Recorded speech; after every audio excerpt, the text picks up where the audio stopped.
Ashama harka fuunee akkam jirtu kabajamtootaa fi jaalatamtoota Dadar Entertainment.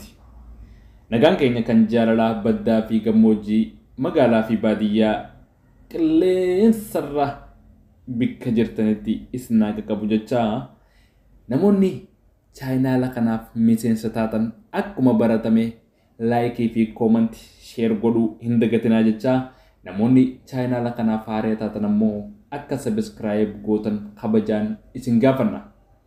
Dadar Entertainment barnootaalee saalqunnamtii akkasumas dhukkuboota kanneen garagaraa kanneen dooktorootaa fi yuutubaroota garagaraatiin hojjetame gara afaan Oromootti deebisee kan isin biraan ga'udha. Akkasumas chaayinaala kanarraa waan barbaadan gaafiilee barbaadan koomantii jalatti gaafachuu ni dandeessan.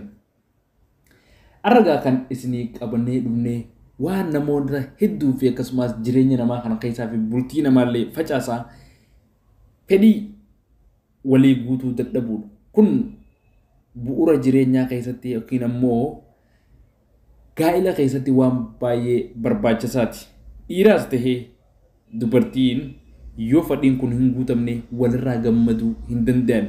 Dubbiin inni duraa bikka tana jirti waan taheef jecha. Kanaaf arraa akkan qabannee dhiyaannee dubartii takka fedhii fixachuus akkamiin beekuu dandeenya kan jedhuu fi haala yookiin ammoo akkaataa isin yeroo san gocha isin yeroo san hojjetturraa kaanee wantoota tokko tokko kan isin biraan geenyu ta'a. Hamma xumuraatti nu faana turan afeerraa keenya.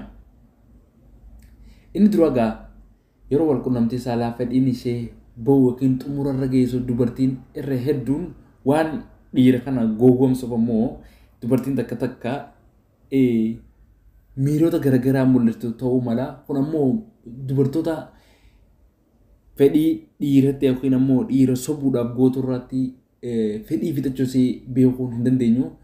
Garuu ammoo dhumarratti dubartiin yeroo fedhiin baatu sagaleen ishee dhageessitu yookiin ammoo gochi isiin agarsiiftu kan duraan irraan adda yookiin sagalee qal'oo sagalee biraa ammas gochoota garagaraa yoo agarsiifte dubartiin kun fedhiin irraa bahuu isii beekuun ni dandeenya.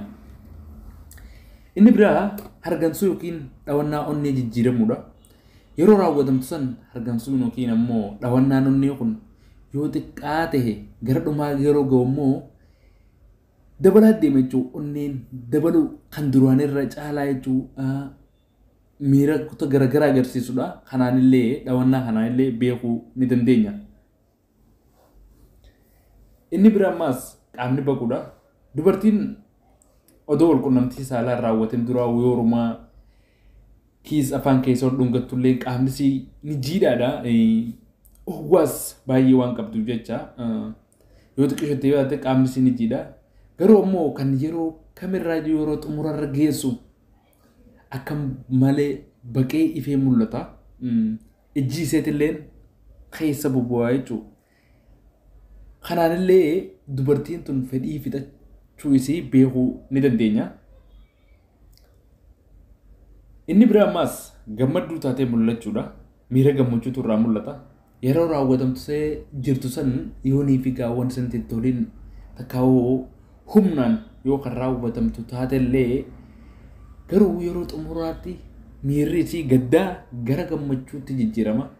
Sekondii muraasaaf illee taatu miira gaddaarraa kara gammachuutti ni jijjiiramti. Hanga kofolutti illee deemuu ni dandeessi. Gaafa kofalte immoo haalaan itti toluu beekuu ni dandeessa. Akka duraanii caalaa ammas ni qaanfatti. Ija keessallee ilaaluu akka waan dadhabuullee miirri kun irraa ni mul'ata. Yeroo wantoota akkanaa agarsiifte fedhiin irraa bahee jiraachuu beekuu danda'uu qabna. Of wallaaluu dubartii hundallee ta'uu baatu dubartii tokko tokko miira hirriibaa hanga yeroo xiqqoof illee taatu of wallaaluu maashaan ishee lafee dugdarraa kaasee hanga gadi to'achuu dadhabuu fi hiixachuu miirota akkanaa kan akka nama hirriiba keessaa ka'uu deemu miirota akkanaa kana agarsiisuu ni dandeessi. Kanaanillee beekuu ni dandeenya. Inni biraa qaamni isii hollachuudha. Yeroo sirriitti fedhiin bahu qaamni ishee handhuurraa kaasee hanga miilaatti hollachuu fi of gatii dhiira jalatti egaa akkuma nama hirribaa ka'e akkuma anjeessanitti hiitachuu honka duraanitti waluma fakkaataa hollannaa jechuudha. Ni hollatti ni qirqirfattee yaani ni hiitatti miirota biraa keessatti kanaanillee beekuu dandeenya. Kan biraa ammaas qaamni saalaa kun jijjiiramuudha. Qaamni saalaa ishee qaama dhiiraa kana qabuuf yaaluu gallakkisuu qabuu gallakkisuu dubartiin yeroo raawwatamaa jirtu sanillee ta'uu baatu yeroonii fi fedhiin gara xumuraa kanarra gahee qaamni isii kun si qaba. Dubartii tokko tokko illee ta'uu baatu dubartoota parsantaa 100 keessaa parsantii 70 irratti wanni kun ni mul'ata. Yeroo raawwatamu jirtu sun amala garaagaraa agarsiiftullee yeroo sanitti immoo qaamni isaanii si qabee si gallakkisuu baay'ee laafuu yookaan ammoo jabaachuu qaama saalaasisanii kanaanillee beekuun dandeenya. Inni biraa ammaas dhangala'aan qaama isii kana keessaa ba'uudha. Yeroo walqunnamtii saalaa qaamni ishee akka laafu yookiin jijjiiramu beekuu ni dandeenya. Akkasumas yeroo tokko tokko yeroo xumurarra geessu dhangala'aan baay'ee ta'e keessa isheetii hanga fincaanuutti gahuu ni dandeessi. Keessa isiillee gabbahuu ni danda'a. Kanaanillee beekuu ni dandeenya. Kan biraa egaa ammas kanaan adda ta'u haasa'uudha. Dubartiin yeroo walqunnamtii raawwatu san qaama saalaa kaayatti xiqqaatee gammachiisu ta'uu danda'a. Takka ammoo jabaatee humna isiitii ol fedhii isiitii wantoota yaani akka malee ta'uu danda'a. Erga fedhiin irraa ba'e ammoo haasa'u baay'isuudha. Yeroo fedhiin irraa bahe odeessuu jaallatti. Takka ammoo namalee nama biraan feetu maarree na fuudhi akkana haasa'u kana akkanattiin si fadha kaduraanuu hin je'in oduu tana odeessuu itti tolti haalaani kun kan qorannoon tokko tokko lafa kaayetti walumaa galatti garuu parsantaa 100 irraa fedhiin ba'uu ishee kan beekuu dandeesse dubartii qofa. Dhiira caalaa ishumaatu beeka. Garuu immoo dubartoonni keenya natti hin tollee itti naa deebisi jechuun ni qaanfatanii hattaa walqunnamtii saalaa kanaa dhiiratti ichi raawwatanii asumaa huccuu jijjiirratan malee akkana na feesisaa har'a akkana na feesisaa namoota tokko tokko taate malee hawaasa keenya keessa hin jiru hin baratamne biyyoota guddatan keessa egaa natti hin tollee itti naa deebisi akkana natti tolee jira jedhan.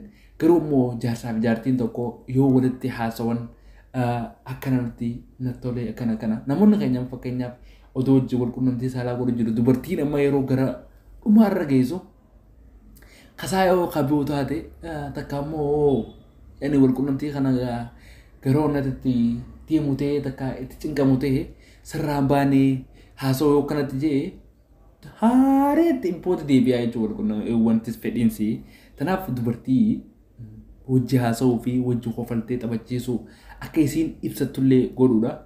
Dubartiin osoo xumurarra hin gahin dhaabnaan gaa mataatu dhukkuba ni aarti haalli ittiin tolu.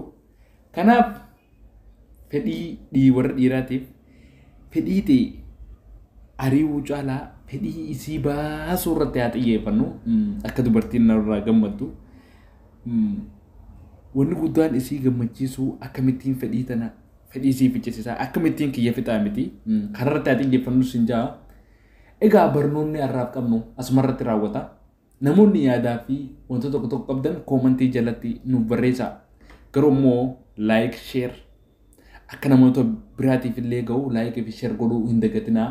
Namoonni haaraa taatan sabiskiraayib godhaa maatii waliif haa taanuun sin jaa nagaan naa tura.